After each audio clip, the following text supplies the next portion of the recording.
get off my lawn. Greetings, viewers, Nani here. So, the Lilo and Stitch remake.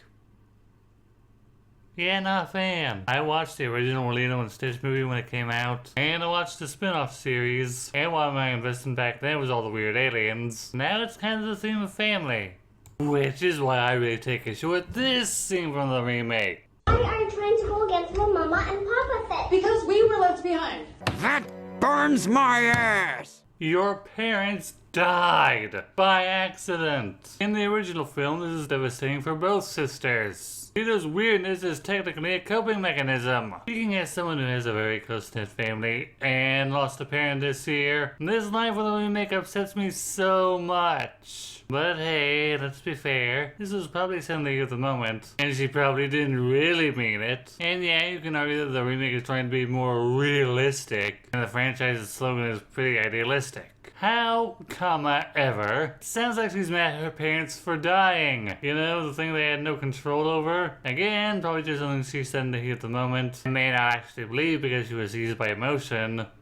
Doesn't mean I still don't dislike it though. Then there's the issue of making Jumba the main character, because the budget ran out and they couldn't afford to animate Gantu. Rather than go into a tirade about Jumba's character, however, here's something I want to point out. The deleted scene of Jumba and Stitch fighting in the original movie. First off, the majority of the banter between him and Stitch isn't here. It's mainly Jumba just blasting away and nearly hitting Lilo. Then there's this line when the roof falls in.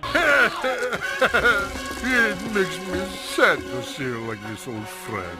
Fortunately, I know just what will cheer me up. It's probably meant to sound menacing on paper, but the delivery is just too funny for its own good. That Swiss Army weapon that Jumba had? Yeah, it's a legit weapon here. When the chainsaw is knocked out of Stitch's hands, it doesn't just disappear. It goes after Lilo and completely has to save her. Then there's the conclusion to the entire fight.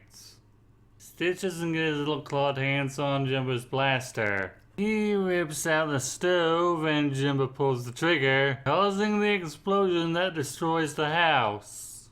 I shouldn't have to talk about why this was changed, right? The fight scene is still entertaining, but it somewhat lacks the charm of the final film, puts Lilo in considerably more danger, and the gas leak being a realistic cause of the house's explosion. I think it might also be because Jumba spent most of the original movie being a comedic antagonist, and even seemed to feel sorry for Stitch at one point. Best audiences probably didn't like seeing him being all homicidal towards Stitch before agreeing to save Lilo from Gantu. I understand, it is rather jarring the first time you see this scene. That said, this is still better than live action Jumba having a book of his butt about families. This is Nani saying thanks for letting me share my thoughts. Share yours with me.